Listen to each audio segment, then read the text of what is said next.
The living room is where you make life's most beautiful memories.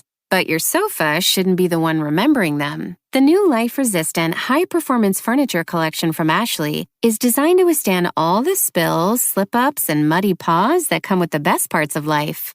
Ashley high-performance sofas and recliners are soft, on-trend, and easy to clean. Shop the high-performance furniture in-store or online at ashley.com. Ashley, for the love of home.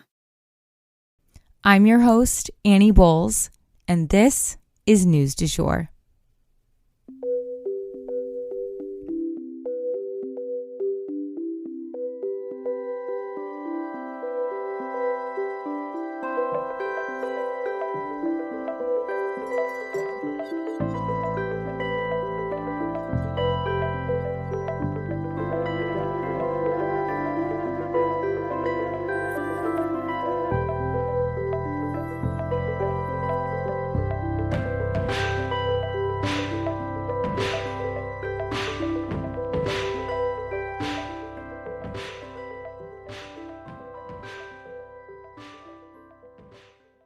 Welcome to News du Jour. You may be wondering, why am I, Annie Bowles, here hosting this podcast? I usually start by telling people I'm a political baby. You see, my parents met working on Capitol Hill. By the time I was 2, I had been in my first political commercial and even got lost crawling around the West Wing. Don't worry, Al Gore found me. My family then moved abroad when I was 9, and I attended an international school in Brussels with kids from all over the world. And it is this type of global perspective that I also bring to our show. I graduated from American University in DC after studying political science and art history, as well as interning on both sides of Capitol Hill. I even interned down the hall from where my parents met. I'm now pursuing a professional certificate in journalism at NYU in conjunction with Rolling Stone magazine. I guess I was always that friend in the group who cared deeply about not just what was going on politically, but also globally. I often kept my own friends informed through high school and into young adulthood, so I guess I've always done a version of this show. I'm genuinely passionate about following the news, and I'm here to break it down for you guys every weekday. We always strive to be a calmer space to get your news. Or, as one listener put it, like getting your news from a well-informed bestie. I'm so glad you're here. Hey, you guys, welcome back to the News du Jour. I am not feeling great today. Those of you who know me well know I have a chronic illness, and I am in the midst of a flare of that. Just, I think because the past week was so busy, and then I had a cavity filling today, and long story short, I'm puffy and I'm sore. I have a headache and just, I'm not feeling great. So long story short, if I don't sound like myself, that would be why. But I do have a full episode written for you guys before I even went to the dentist this morning. So I wanted to make sure and get you guys this news because there's a lot to go over. Let's jump in. So first and foremost, for those of you who have been following our bill, I wanted to give a little update that there are no updates. Things are still a little bit stalled out with the governor. We haven't heard one way or the other, but just as a reminder, if he chooses to do nothing and essentially ignore our bill, it would become a law on Wednesday. So, I'm very nervous. All of us are on our team that something is going to somehow jump up and bite us, but we had so many powerful co-authors on this piece of legislation, and it went so well in the Senate with absolutely no opposing votes, and then only 3 opposing votes total.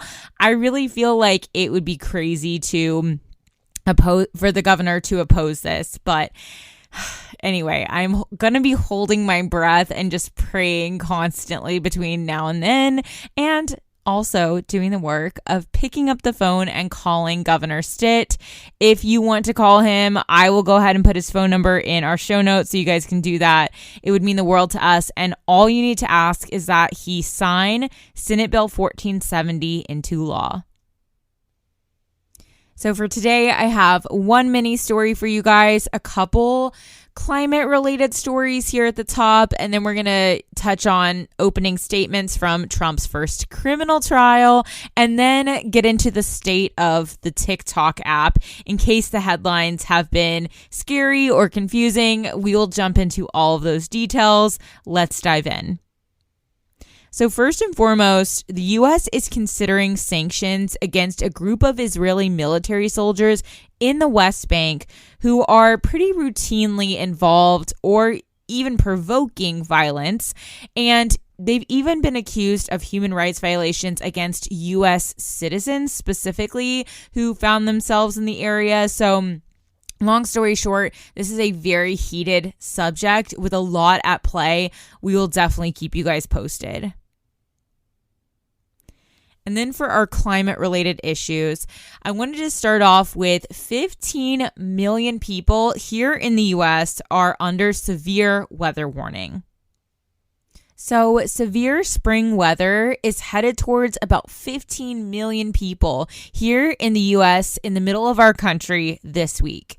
Kansas, Oklahoma, Texas, we're all set to be hit by severe wind and thunderstorms and possibly large hail, as well as tornadoes that, kind of come with those thunderstorms in the springtime. Iowa and Missouri may also be affected as well. As always, please tune into your local weather coverage for more specific timeline warnings and, of course, safety guidance.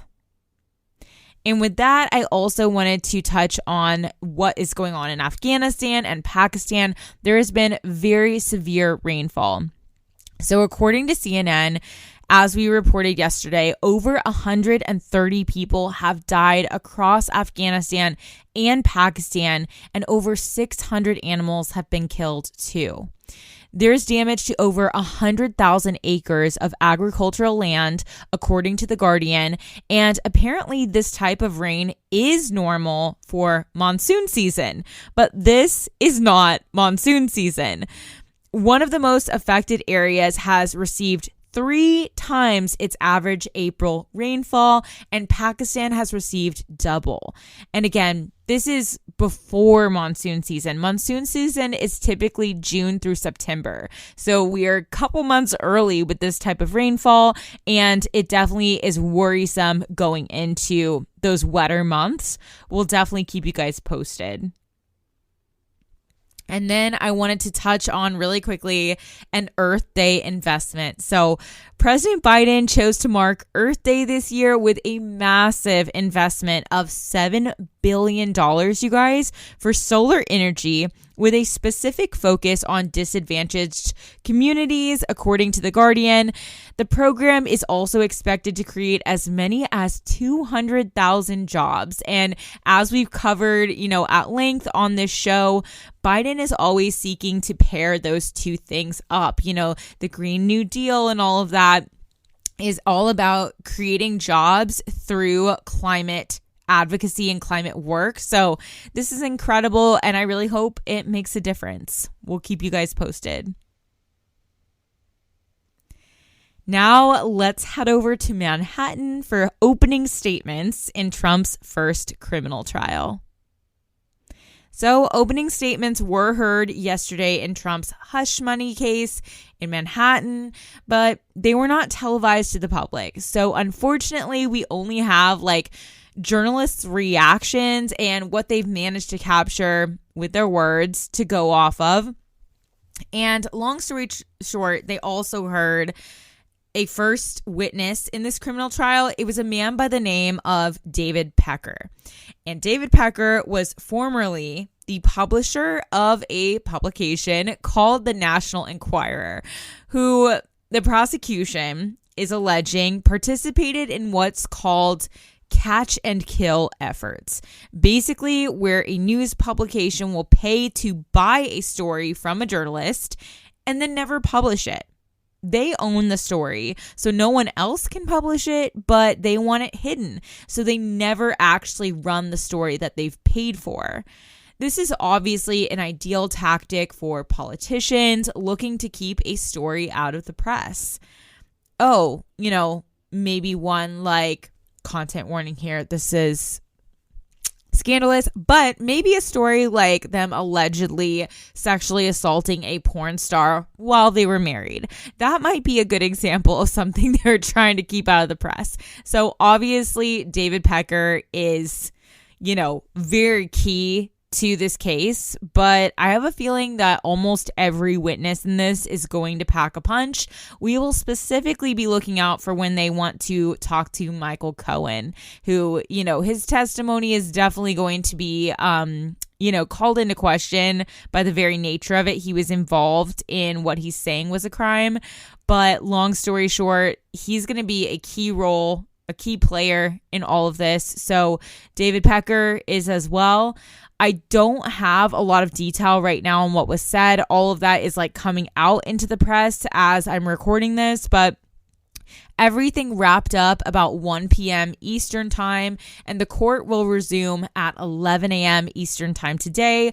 I will continue to keep you guys posted on any details I get regarding this trial. So next, we are going to discuss the state of the TikTok app. So you guys may have been worried or confused about what's going on with TikTok, and things on the surface maybe seem a bit intricate, but I'm here to break it down for you guys, and it's really not that complicated.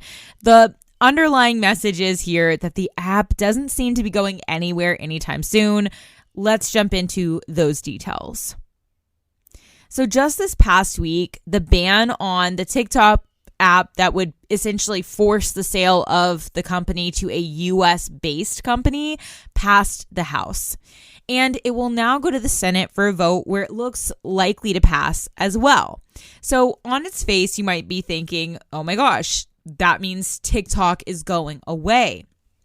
But as a reminder, if TikTok's parent company were able to sell the company to a US-based one, the app would stay.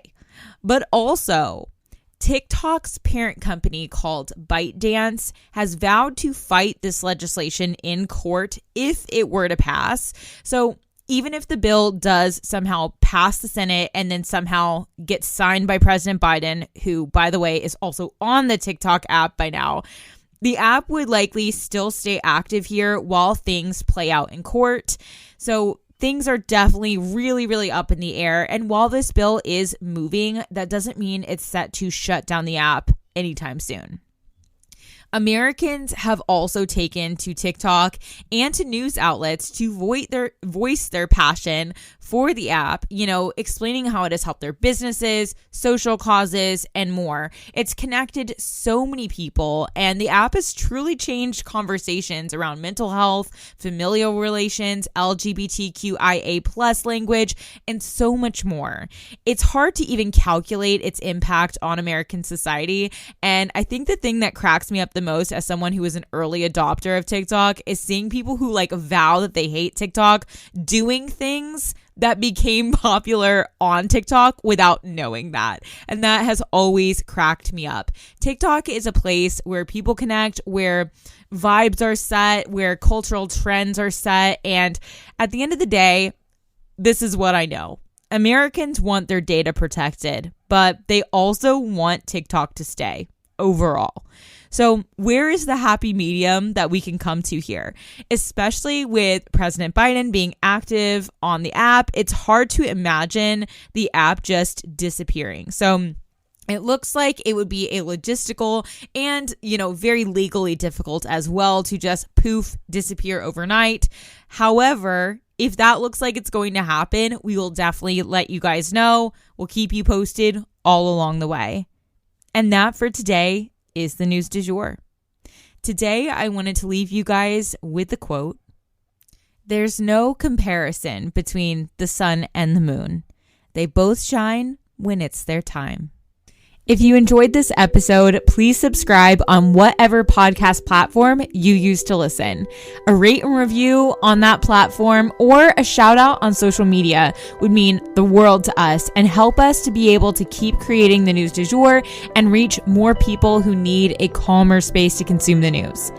But the best way to support all of our work is to become a patron at www.patreon.com/sugarfree media, and that is also linked in our show notes. You can follow us on social media at newsdujour.podcast on both Instagram and TikTok. You can follow my personal account at It's Annie Bowles on both platforms as well. Any little noises you may hear in the background are my rescue pup. He has a little separation anxiety and always records with me.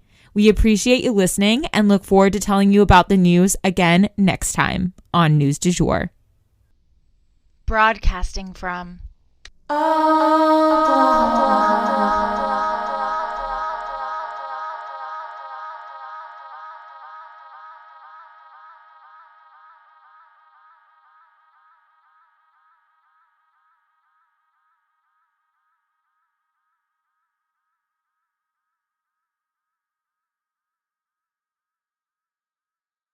The living room is where you make life's most beautiful memories. But your sofa shouldn't be the one remembering them. The new life-resistant, high-performance furniture collection from Ashley is designed to withstand all the spills, slip-ups, and muddy paws that come with the best parts of life. Ashley high-performance sofas and recliners are soft, on-trend, and easy to clean. Shop the high-performance furniture in-store or online at ashley.com. Ashley, for the love of home.